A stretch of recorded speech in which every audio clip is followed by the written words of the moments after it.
ඔන්න ඉතින් අද මම පොරොන්දු වෙච්ච වීඩියෝ එකක් තමයි ගේන්නේ ඕකිඩ් එකක් පැල කරන ගන්න විදිය. ඉතින් මම කලින් වීලොග් එකක ෂෙයා කරගත්තා ඔයගලන් එක්ක මම පොඩ්චි ඕකිඩ් පැල දෙකක් පැල කරන හැටි. ඉතින් ඒකේ මුල් ඇදලා තියෙනවා. ඒක තමයි අද පැල කරන්න යන්නේ. ඉතින් ඔයගොල්ලෝ මුලින්ම දැක්කනේ ලස්සන පාට මල් ටිකක්. ඉතින් ඒ වර්ගයේ පැල තමයි මේ මං ගාව තියෙන්නේ ඩෙන්ඩ්‍රෝඩියම්. ඉතින් ඕකිඩ් වර්ග ගොඩාක් තියෙනවා.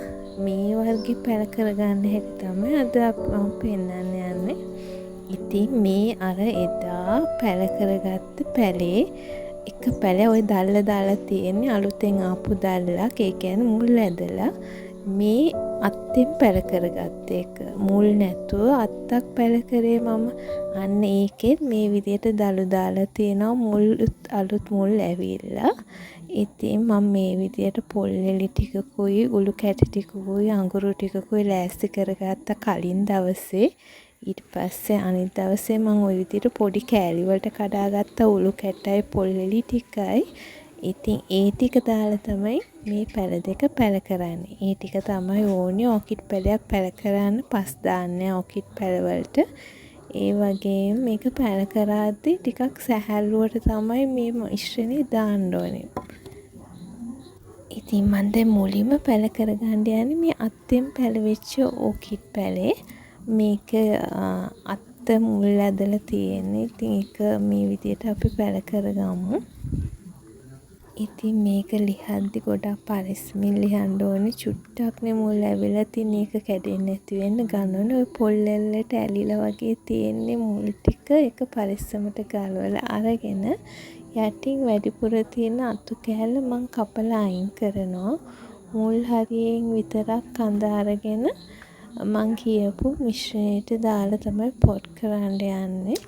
ඉතින් ඕක පැල කරාට පස්සේ ඊළඟට මම පැල කරේ අනිත් ඕකිඩ් පැල. ඒක මම පැල කරද්දිම මුල් එක ගත්ත පැලයක්. ඉතින් ඒකත් මම පැල කරන්නේ ওই මිශ්‍රණයම තමයි යොදාගෙන. අනිත් දෙයක් තමයි කියන්න ඕනේ ඕකිඩ් වලට හැමතිස්සෙම මේ බඳුන තමයි පාවිච්චි කරන්නේ. සිදුරු තියෙන මේක නැත්තම් මැටි එක. ඊට අමතරව මේක සාමාන්‍යයෙන් ගෙදර පැල කරනවා නම් ගස්වල කැණිදි රච්ච ගස්වල සාමාන්‍ය ගස්වල සිමෙන්ති බිත්ති පවා පැල කරලා උනත් පැල කරගන්න පුළුවන්. ඉතින් මම මේ පෙන්නන්නේ හරි විදියට පැල කරගන්න හැටි තමයි. අර විදියටත් පැල කරලා මල් ගන්න පුළුවන්. විකුණන්න බලාගෙන කරනවා නම් ඉතින් අනිවාර්යයෙන්ම මේ විදියට පොට් කරලා මලක් අරගත්තනම් රුපියල් 1000කට 800කට වගේ විකුණන්න පුළුවන්. මේවා හරි කැමති කට්ටිය ගන්න. මොකද මේ මල මාස 3ක් විතර පර නොවි තියෙන නිසා. ඉතින් මේ අත්ත පැල කරාට පස්සේ මම අනිත් පැලේ තමයි පැල කරන්නේ. ඒක මං පැලයක් පැල කරපු එකක්. ඒ කියන්නේ කලින් පැල කරද්දී මුල් තිබ්බා. ඉතින් මං ඒක පොල් එල්ලි කොහොමද ඒකේ දැල්ලක් ගන්න කියලා බලන්න තමයි ඔයගලන්ට කලින් මම ඒක කලින් වීඩියෝ එකේ ෂෙයා කරේ. ඒකේ මුකුත් මාධ්‍ය දාන්න නැතුව කෙලිම පොල් එල්ලට මේව කළා තමයි ගත්තේ. අලුතෙන් දැල්ලක් ආවේ එහෙමයි. කිසිම මාධ්‍යයක් නොදා පොහොරක් නොදා තමයි ඒක පැල කරේ. දැන් ඔන්න ඒකත් මම ලිහනවා.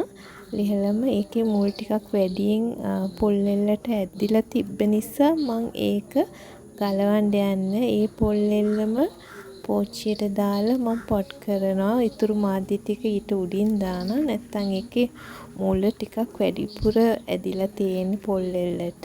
ඒ නිසා ඒක ගැලෙව්වොත් පැලේ හානි වෙන්න පුළුවන් නිසා මම ඒක ගලවන්න යන්නේ නැහැ. එක පොල් එල්ලක් ගැලෙව්වා අනිත් එක ගලවන්නේ. ඔයගලන් දකින්න පුළුවන් එක මුලක් ගොඩාක් දිගටම ඇවිල්ලා තියෙන්නේ. ඉතින් ඒක ওই විදියට මං අර මාධ්‍යම දාලා පොට් කරගත්තා. ඉතින් ඊට පස්සේ මං කරේ පොහොර දාන එක තමයි. ඔන්න ඔය දැක්ක දෙක මුලක් ටිකක් දිගට ගිහිල්ලා අපරාධේ කියලා හිතුණා මට ඒක ගලවන්න. ඒක හානි වුණොත් අපරාධින ඔච්චර මහන්සියෙන් පැල කරලා ඕක පැලවෙන්නම සෑහෙන කාලයක් ගියා. මොකද පොහොර මුකුත් දැම්මේ නැහැනේ. ලෙල්ලෙන් පැලවෙනකොට කාලයක් යනවා. එහෙනම් එන්නකෝ මාත් එක්ක මේ පැලෙත් පැල කරමු.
හරි දැන් මම පැල කරලා ඉවරයි. දැන් පොහොර දාමු කියලා හිතුවා. ඉතින් මගේ මේ සුපුරුදු ඔස්මොකොට් පොහොර එක තමයි දාන්නේ. හැබැයි ඔස්මොකොට් වර්ග 3ක් තියෙනවා. ඒ නිසා මතක ඇතුව පොඩි පැල වලට දානකොට ඔස්මොකොට් N+ එක තමයි දාන්න ඕනේ.